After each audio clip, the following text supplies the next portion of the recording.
Hello everyone. இன்னைக்கு கொஞ்சம் புது வார்த்தைகள் கற்றுக்க போகிறோம். அது என்ன எதை பற்றி அப்படின்னா டாக்டர்ஸ் பற்றி. டாக்டர்ஸ் பற்றி படிக்கிறதுக்கு என்ன இருக்குது அப்படின்னா, இப்போ வந்து நம்ம டாக்டர்ஸ் வந்து எப்படியும் நம்ம வீட்டில் யாராவது ஒருத்தரை நம்ம வந்து ஏதாவது ஒரு டாக்டர்கிட்ட கூட்டிகிட்டு போவோம். ஸோ ஒரு டாக்டரையும் வந்து நம்ம என்ன சொல்லுவோம், இப்போ இருதய நிபுணர் அப்படின்னு சொன்னோன்னா ஹார்ட் டாக்டர் அப்படின்னு சொல்லுவோம். கண் மருத்துவர் அப்படின்னு சொன்னோன்னா ஐ டாக்டர் அப்படின்னு சொல்லுவோம். குழந்தைகளை பார்த்துக்கிற குழந்தை நல மருத்துவர் அப்படின்னு சொன்னால் சைல்ட் டாக்டர் அப்படின்னு சொல்லுவோம். ஸோ இந்த மாதிரி சொல்கிறது வந்து நம்ம தமிழில் இருந்து அப்படியே டிரான்ஸ்லேட் பண்ணி சொல்கிறதுனால அப்படி சொல்கிறோம். பட் அவங்களுக்கு எல்லாருக்கும் ஸ்பெஷலாக இங்கிலீஷில் வந்து ஒரு பேர் இருக்குது. அது என்ன அப்படின்றது தான் இன்னைக்கு லெசன்.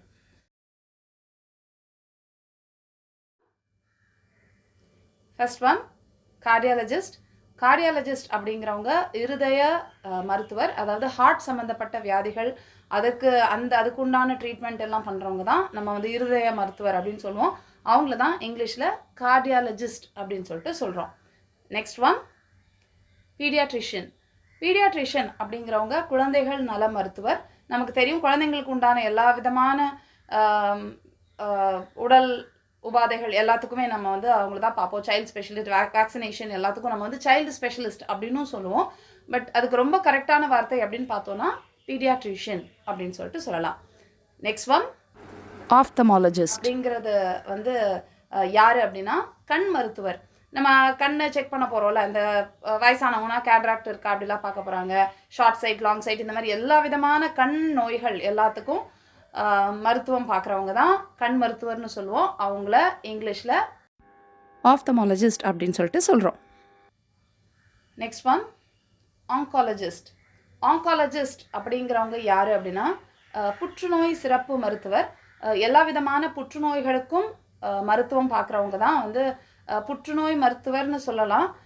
தமிழ் எப்படி சொல்கிறாங்கன்னு தெரியல, பட் இங்கிலீஷில் அவங்கள வந்து ஆங்காலஜிஸ்ட் அப்படின்னு சொல்லிட்டு சொல்கிறாங்க.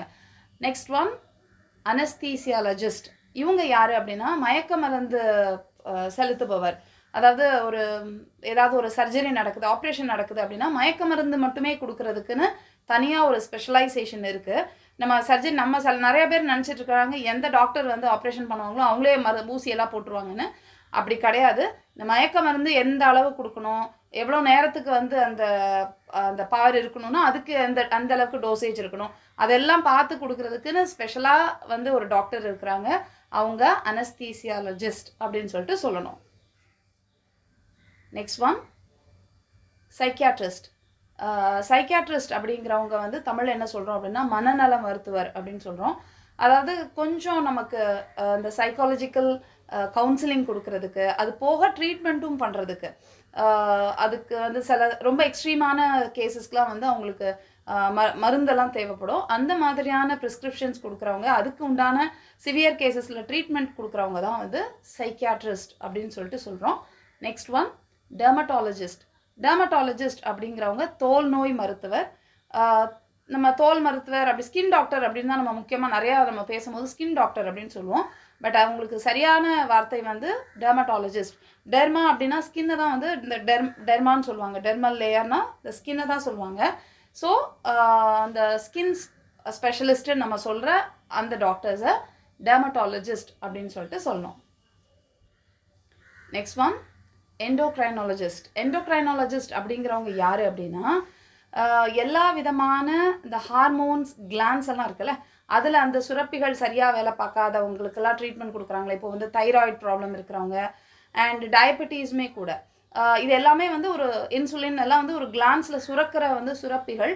அந்த சுரப்பிகளுக்காக ஸ்பெஷலைசேஷன் எடுத்து அதை பற்றின படிப்பு படித்து அதுக்கு வந்து ட்ரீட்மெண்ட் பண்ணிகிட்டு இருக்கிற டாக்டர்ஸ் தான் எண்டோக்ரைனாலஜிஸ்ட் அப்படின்னு சொல்கிறோம். இன்னொரு சின்ன இன்ஃபர்மேஷன், நிறைய பேர் வந்து இந்த டயபெட்டிஸ்ன்றதை வந்து சுகர்னே பேர் வச்சுருக்காங்க. எனக்கு சுகர் இருக்குது அப்படின்னே சொல்லுவாங்க. அதுக்கு பேர் வந்து சுகர் கிடையாது, டயபெட்டிஸ் அப்படிங்கிறதான் சரியான இங்கிலீஷ் வார்த்தை. சுகருன்றது வந்து இங்கிலீஷ் வார்த்தை கிடையாது. ஒருவேளை தமிழில் வந்து அதை சர்க்கரை வியாதி அப்படின்னு சொல்கிறதுனால மக்கள் அதை அப்படியே தமிழ்லேருந்து இங்கிலீஷில் டிரான்ஸ்லேட் பண்ணிவிட்டு சர்க்கரைனா அது வந்து சுகர்னு சொல்கிறாங்க. அப்படின்னோடனே எனக்கு சுகர் இருக்குது அப்படின்னு சொல்கிறாங்க. சுகருன்ற வார்த்தை சரியான வார்த்தையே கிடையாது. எனக்கு சுகர் இருக்குது அப்படின்னு சொல்கிற வார்த்தை சரியான வார்த்தை கிடையாது. அதை வந்து டயபெட்டிஸ் அப்படின்னு சொல்கிறது தான் கரெக்டாக இருக்கும். Next one gynaecologist. கைனகாலஜிஸ்ட் அப்படிங்கிறவங்க வந்து மகளிர் மருத்துவர் இல்லை மகப்பேறு மருத்துவர் அப்படின்லாம் சொல்கிறோம். மகளிர் சம்மந்தப்பட்ட ட்ரீட்மெண்ட்ஸ் கொடுக்குறவங்க. தென் யூட்ரஸ், கர்ப்பப்பை, அது சம்மந்தமான எல்லா விதமான பிரச்சனைகளுக்கும் வந்து ட்ரீட்மெண்ட் கொடுக்குற டாக்டர்ஸ் தான் வந்து கைனகாலஜிஸ்ட் அப்படின்னு சொல்லிட்டு சொல்கிறோம். Next one neurologist. நியூராலஜிஸ்ட் அப்படிங்கிறவங்க வந்து நரம்பு சம்பந்தப்பட்ட எல்லா விதமான வியாதிகளுக்கும் ட்ரீட்மெண்ட் கொடுக்குறவங்க தான் நியூராலஜிஸ்ட். முக்கியமாக வந்து மூளை ஏன்னா நரம்புகள்னு பார்த்தாவே முக்கியமாக ஸ்பைனல் கார்டெல்லாம் அதில் ரிலேட் ஆகும். ஸோ ஸ்பைனல் கார்டு வந்து கண்டிப்பாக பிரெயினோட தான் அது வந்து கனெக்ட் ஆகிருக்கு. நம்மளோட எல்லா நர்வ்ஸுமே கண்ட்ரோல் பண்ணுறது வந்து பிரெயின் தான். ஸோ அந்த பிரெயின் அது சம்மந்தப்பட்ட நர்வ்ஸ், அப்புறம் ஸ்பைனல் கார்டு, இந்த மாதிரியான எல்லா விஷயங்களையும் பற்றின குறைகள் அதுக்கெல்லாம் ட்ரீட்மெண்ட் கொடுக்குறவங்க வந்து நியூராலஜிஸ்ட். நரம்பு சம்மந்தப்பட்ட வியாதிகளுக்கு ட்ரீட்மெண்ட் கொடுக்குறவங்க neurologist. And next one pulmonologist. இந்த பல்மனாலஜிஸ்ட் அப்படிங்கிறவங்க யார் அப்படின்னா நுரையீரல் சம்மந்தப்பட்ட வியாதிகளுக்கு ட்ரீட்மெண்ட் பார்க்குற டாக்டர்ஸ் வந்து பல்மனாலஜிஸ்ட் அப்படின்னு சொல்கிறோம். முக்கியமாக ரெஸ்பிரேட்டரி சிஸ்டம், அதாவது நம்ம சுவாச குழாய், அதுக்கப்புறம் லங்ஸ், முக்கியமாக லங்ஸ் ரிலேட்டடான எல்லா விதமான நோய்களுக்கும் அவங்க வந்து ட்ரீட்மெண்ட் கொடுக்குறாங்க. அவங்க வந்து பல்மனாலஜிஸ்ட் அப்படின்னு சொல்லிட்டு சொல்கிறோம். Next one ஆர்த்தோபெடிஸ்ட். ஆர்த்தோபெடிஸ்ட் அப்படிங்கிறவங்க வந்து எலும்பு நோய் மருத்துவர். அந்த ஃப்ராக்சர் ஆச்சு, இல்லை அந்த எலும்பு ஆக்சிடெண்ட்டில் உடஞ்சி போச்சு, இந்த மாதிரியான எலும்பு சம்மந்தப்பட்ட எல்லா வியாதிகள், எல்லா நோய்களுக்கும் மருத்துவம் பார்க்குறவங்க தான் நம்ம வந்து எலும்பு டாக்டர் சொல்லுவோம், போன் டாக்டர்னு சொல்லுவோம். ஸோ இங்கிலீஷில் அதுக்கு கரெக்டான வார்த்தை ஆர்த்தோபெடிஸ்ட். Next one ஓட்டோரைனோலாரிங்காலஜிஸ்ட். இது கேட்குறதுக்கே கொஞ்சம் டங் ட்விஸ்டர் மாதிரி தான் இருக்குது. இது யார் அப்படின்னா நம்ம வந்து ரொம்ப காமனாக சொல்கிறது இஎன்டி டாக்டர் அப்படின்னு சொல்லுவோம். காது மூக்கு தொண்டை டாக்டர் அப்படின்னு சொல்லுவோமா.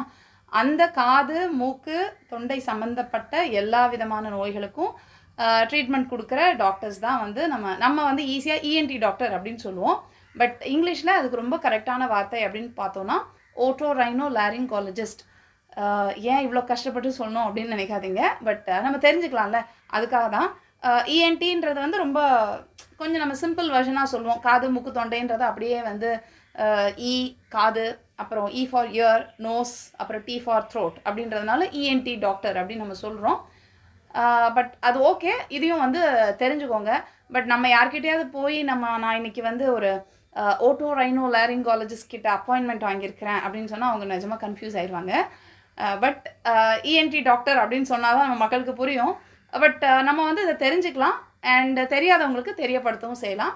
ஓட்டோரைனோலாரிங்காலஜிஸ்ட். ஸோ இனிமேல் நீங்களும் இந்த மாதிரி டாக்டர்ஸ் பற்றியெல்லாம் பேசும்போது அந்தந்த ஸ்பெஷலைசேஷனில் இருக்கிறவங்களுக்கு என்ன கரெக்டான பேரோ அதை சொல்லி நீங்களும் வந்து பேசுனீங்க அப்படின்னா நீங்களும் தெரிஞ்சுக்கிட்ட மாதிரி இருக்கும்.